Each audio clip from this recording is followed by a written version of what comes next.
Not so long ago, I thought one of the most important commanders at the start of the game was your gatherers. I believed that you had to get 5 gatherers to level 35 to get that precious talent. The more the better. I now reject this. I no longer think it's the way forward. I think it's a poor mindset to keep doing the same thing and expect better results. So what I've done is I've simply outsourced my gathering to other accounts. Now what you may say though is none of these accounts are as good as gathering as my main or as an account that has invested in gatherers. You're right, but there's 5 of them. They're cheap. This is cheap labour. You see this in real life. This is what happens. This is like asking, do you think Elon Musk does his own ironing or cooks his or cleans his own house? Or does he outsource it and use his time more productively? Well, I've outsourced my gathering and I put that productive time into my Sunset Canyon team. Another example is here in the commanders. I want to spend these heads. I've got enough heads to try and increase this commander's skill, and I would very much like an extra few % on my archer skill, but I'm not going to spend it because that's not how I do it anymore. I used to do it. Now I won't spend until I've got all 4 skills open. Why am I doing this? It's because both these commanders have a skill I don't want. Philosophy of War. If I have just one skill open, along with Philosophy of War, I've got a 50-50 chance of getting the skill into the wrong place. But if I open all of the commander skills, I've now got a 33% chance of getting into the wrong place. And if I haven't 5-5'd that commander yet, if I'm able to hold off, I've got a 25% chance of getting it into the wrong skill and a 75% chance of getting it into the right skills. This is a massive difference. It may not seem a lot, but over time, things like this will add up and make your account stronger. Also, it helps you in real life to have this mindset. Now, I've also taken the time that I picked this alliance. Instead of being a jumper account and picking the alliance I was going to be with, and maybe the whales would spend money and maybe they wouldn't. But I'm in an alliance gift level 14 alliance at day 30 odd. This makes a huge difference. You're not going to be able to compete with what you'll get from doing this. The gold chests make a huge difference to your account. I'm able to spend my gems on other things for my Sunset team because I'm progressing my VIP through gold chests and through green crystals. This is just a different way of thinking. Also with your alliance, I was headhunted for this alliance. They invited me to come. I used to, at one time when I played Rise of Kingdoms, I would message the recruitment officer and say, have you got any spaces? Or if I get my power to X, will you let me in? And that does work. But it was like having a job interview as opposed to them messaging me, inviting me to the game.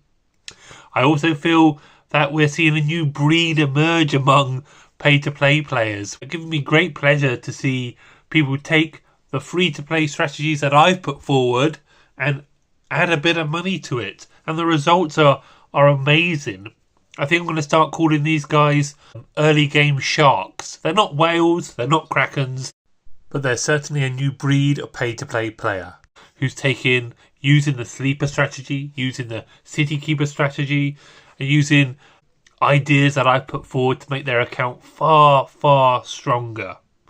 I really hope, though, that people watch this video and just firstly accept how lucky we are that this game has such depth in the strategy that we can do things like this or come up with new ways of doing things. We are really lucky to have found this game. Let's have a look at my account, how we're doing. The account is on day... Where are we? The account is on day 26 and I'm at 5.1 million power.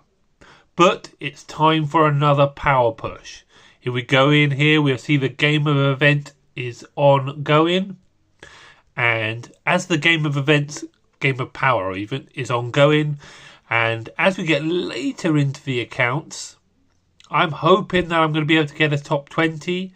At the moment, that would only be 400k power. But what I am going to do is, I think, give it another 24 hours before I make my move or decide if I want to go for it.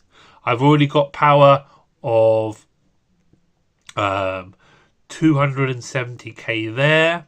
I've got my final academy, my final mathematics about to finish, which I think's over 100k. What's that? Another 120 there. So I've almost got the 400k ready to go. But what I haven't got is, because I've just started my City Hall 23, I'm a little low on resources at the moment. So lots of farming to do on my farm network. And then I will decide if I'm going to make a move, which should hopefully get my power over 6 million. Let's have a look at how resources are adding up. I mean, speed ups even. So, you can see I've been doing a little bit of chaining. I'll talk about that later. But quite a lot in speed ups there on the training. Not much in research. But we've just had the passes. So I've got 273 in 30-minute speed ups, 323 in 1 hour, and 105 there in the 3 hour. So I've got the power to make a push. I just need to decide whether I'm going to aim for top 20, or I don't think I could do top 10 like I did last time, but a million score did it last time, so maybe a million score would do it this time. Let's have a little look at the expedition. I've 3-starred 50 and I've 3-starred one of the bonus levels there. Now, I've spent huge effort getting 50 to 3-star, and you might say, well, why haven't you just pushed the 1-star on 53? But remember, from the mindset that we have in the Logic Bank community, is a 3-star is a daily income, where a 1-star is just a single one-off payment. And I don't want a single one-off payment. I want to get paid every day when I log in. Sunset Canyon, I'm floating around the top there. There's about 3 or 4 people that can beat me there now. Quite a few of them are sharks that I've created myself, and a couple of them are krakens or huge whales that have just outgunning me now. There's no chance I could take this team down at this stage of the game. How is everything else going in the wider?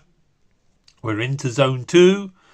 I'm still in my farm alliance here because, of course, I still have great demand for resources until I get to that level 25 city. We've started the new centre fortress. We've swapped out the queen, as I call it, where you use your alliance. The alliance centre fortress that costs only alliance coin is deleted from zone 1 and put immediately into zone 2, so that you have the ability to save for more flags, which is going really well. So that's all the update for today. Just a little video, hopefully to get you thinking about how you play your account and how we've changed and how we are turning into different breeds of free-to-play and pay-to-play players. Thanks for watching. That's all for today.